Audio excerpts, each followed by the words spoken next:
Hey, it's Paul Jang, and today we're going to be talking about land investing. What's a day like with this business? Okay, so the main things that will take up your time is answering a couple calls a day. If you don't know how I feel about land investing in general, I think of it really positively. It takes so little time, and the amount of calls, if you have just 10, 20 lots, it's pretty manageable. We'll get emails or a couple calls and we'll just answer that. And most people just want to make sure that you're a legit person, that there is a person that they can speak to about questions. We'll do a couple calls a day.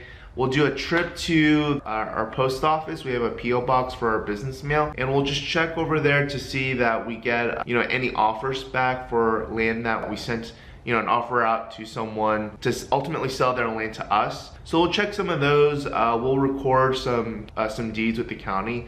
So we might send a parcel out at the post office right then and there. But generally once a week, once every twice a week, it just kind of depends on if we're sending out a mail or if we're getting multiple deals at one time or not. Usually with the post office, we'll kind of hit up the PO box together. So it's just kind of one trip, usually for like 20 minutes.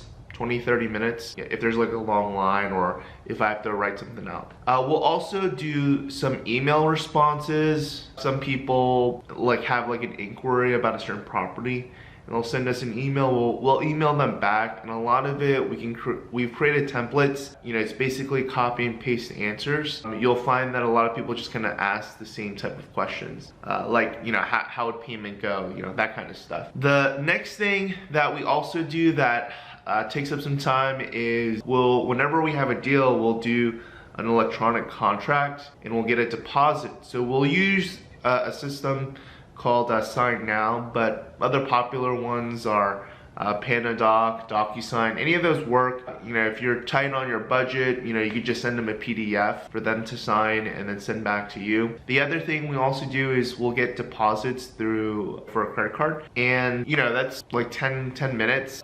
The thing that does take some time is going to the notary. So unless you have a mobile notary kind of near you, or a notary near you in your office or something like that, generally we would go to the bank because it's free. They'll notarize any documents.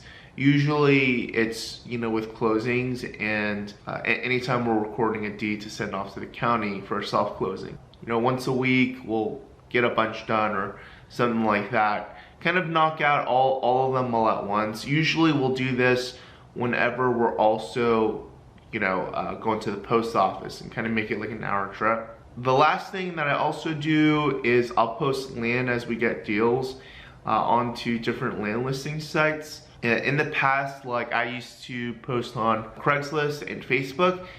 And whenever you're doing it on, classified sites like that, Facebook Marketplace is kind of like a classified site. Whenever you post something, as new posts come in, they kind of get pushed to the back and you have to kind of renew them or make a new ad. And so that took a lot of time. We've hired a VA to do a lot of that stuff for us. And then now we've kind of partnered with another land investor to do some of our ads where it's the constant posting. But for our land listing sites, on land.com, there's 3 sites. Basically, once I upload, it's just copy and paste onto the other listing. And at this point, we've already created templates. So it's pretty plug and play. Most of it's just a quick description about the property, GPS coordinates, any pertinent information about the property, and getting some screenshots of what the property and its location is. That kind of sums up what a day in the life of land investing is. It's I don't know if you could tell, it's really boring.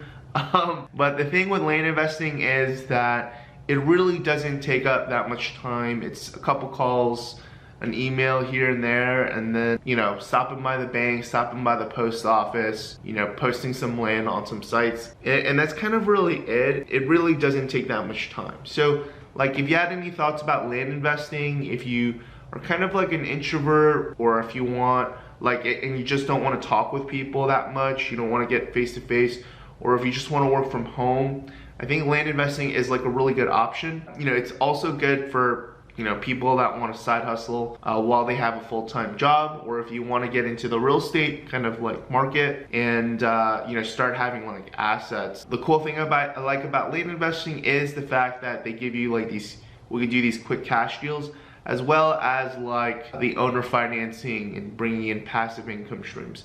So, you know, that kind of sums up in a nutshell what land investing, a day in the life is really like. It's really boring, right? But, you know, if you're just kind of into the, you know, something consistently being done, you know, answering people here and there whenever, you know, you get a response, it's pretty standardized. Like, there's not really, you know, much to do. There's no like cold calling a bunch of people, or, you know, getting a sphere of influence, or having to spend massive amounts of money on stuff, right? So that's land investing in a nutshell. You know, if you have any other thoughts or other questions, put them in the comment section below.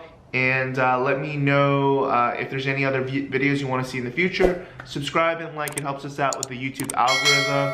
Take care, have a good one.